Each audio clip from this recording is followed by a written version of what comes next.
Ya Allah. Jauh. Assalamualaikum warahmatullahi wabarakatuh. Salam sejahtera dan salam Malaysia Madani. Hari ini kami sangat teruja untuk memperkenalkan projek Abjad Block, iaitu sebuah inovasi mainan yang didesain khas untuk proses mengenali dan mengajar dengan lebih interaktif, selamat dan menyeronokkan buat para pelajar dan guru. Sejajar dengan SDG 4 iaitu Quality Education, inovasi Abjad Block ini bukan sekadar alat mengajar biasa. Ia menyokong pembelajaran inklusif dengan merapatkan jurang antara murid yang perlahan dan cepat melalui elemen visual dan manipulatif. Hasilnya, tiada murid yang terbelakang dalam kelas bahasa Arab. Kita lihat realiti di sekolah pada masa sekarang. Penyataan masalah yang dihadapi oleh pelajar dalam subjek bahasa Arab ialah murid tidak dapat menguasai mufradat asas dengan baik. Hal ini menyebabkan murid tidak dapat mengajar dengan tepat. Selain itu, mereka juga tidak dapat skor yang baik dalam peperiksaan.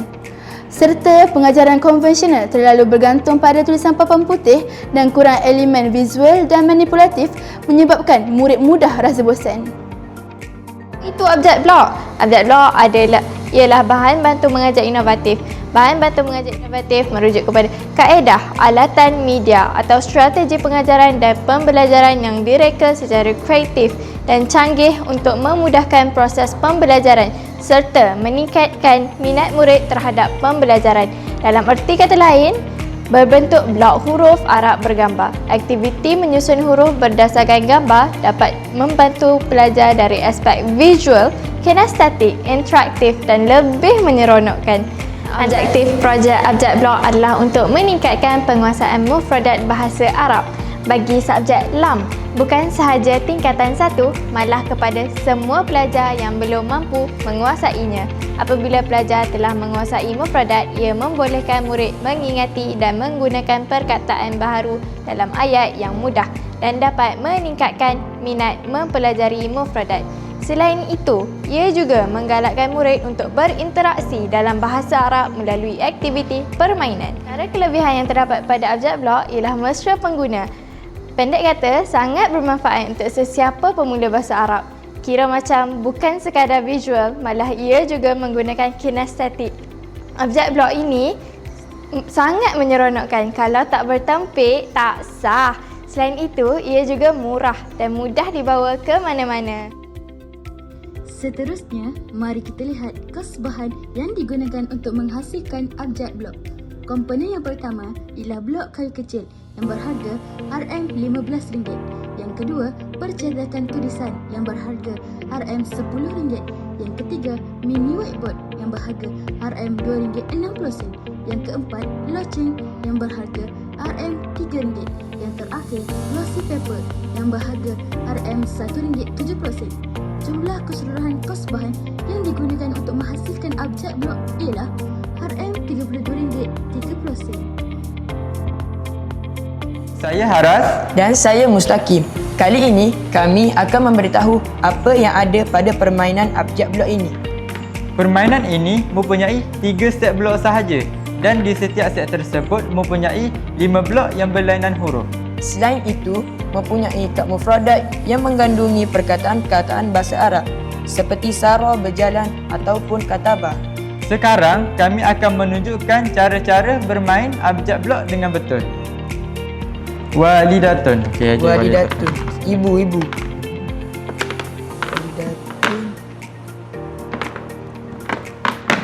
Walidatun.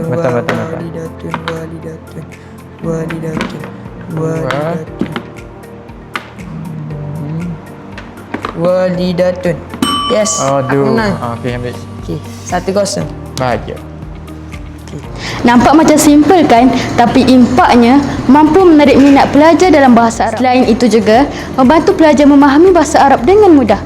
Bukan setakat itu je, ia membantu mendengar, menyebut dan menulis dengan tepat. Dengan inovasi ini, murid mendapat skor yang tinggi dalam peperiksaan dan markah mereka meningkat. Sebelum ini, kami ada membuat sedikit kajian pembelajaran menggunakan Abjad Block. Statistik menunjukkan pada pra-ujian, murid mampu menghafal 10 perkataan sahaja. Pada pasca pertama, murid mampu menghafal 20 perkataan dan pada pasca kedua, murid mampu menghafal 25 patah perkataan. Hal ini menunjukkan peningkatan murid selepas menggunakan Abjad Block. Dapatan kajian menunjukkan bahawa Selepas menggunakan abjad blok, pelajar dapat menguasai mufradat dengan baik dan dapat mengeja dengan tepat. Seterusnya, mari kita lihat dari sudut pasaran, sasaran dan nilai komersial bagi projek abjad blok ini. Kami menyasarkan kepada ibu bapa, guru, para pelajar dan pemula bahasa Arab yang memerlukan alat bantu mengajar yang interaktif. Mengenai nilai komersial, projek ini memang ada potensi besar untuk masuk pasaran kerana permintaan terhadap pendidikan asas bahasa Arab adalah berterusan sepanjang tahun, selari dengan trend ibu bapa yang memfokuskan pembelajaran tanpa skrin. Bersama saya Ustazah Hafizah binti Zainal Abidin. Assalamualaikum, ahlan wa sahlan. Waalaikumsalam warahmatullahi wabarakatuh. Ahlan bikum. Ada beberapa soalan yang diutarakan, iaitu apakah jawatan yang disandang oleh Ustazah dan apakah pendapat Ustazah tentang produk terbaru kami, iaitu abjad blok, serta pendekatannya dari segi SDG. Okey. Jadi saya merupakan salah seorang tenaga pengajar bahasa Arab. Bagi saya produk terbaru pertama sekali Alf mabruk ala al-ibda'il jadid, abjad blok. Bagi saya ia sangat bermanfaat. Permainannya mudah dan kita perlu mencuba. Okey, jadi bagi saya dia bukan sahaja sangat bagus untuk orang atau khususnya pelajar dalam bidang jurusan atau jurusan bahasa Arab, bahkan ia sangat mesra untuk semua lapisan masyarakat. Bagi saya permainan ini sangat santai dan menarik minat, bahkan dia akan meningkatkan keyakinan yang bahasa Arab itu mudah, terutamanya dari segi maharat al-kitabah atau kemahiran ejaan bahasa Arab. Jadi dari segi SDG atau Sustainable Development Goals, dia merupakan elemen keempat, Quality Education. Tahniah untuk semua dan saya ucapkan semoga terus berjaya dan insya-Allah jumpa lagi. Terima kasih. Kesimpulannya, masalah hafal tapi tetap lupa bukan lagi alasan untuk pelajar keciciran dalam pelajaran. Inovasi abjad blok terbukti menukarkan proses hafalan yang bosan kepada pembelajaran yang lebih menyeronokkan. Inilah masanya untuk kita membawa revolusi baharu ke dalam bilik darjah. Ubah cara belajar, pupuk minat pelajar dan cetus potensi memori tanpa batas. Bina bloknya, kuasai bahasanya, revolusikan mindanya. Terima kasih atas segala perhatian. Moga inovasi ini membawa manfaat dan perubahan pada masa akan datang. Bye, jumpa lagi.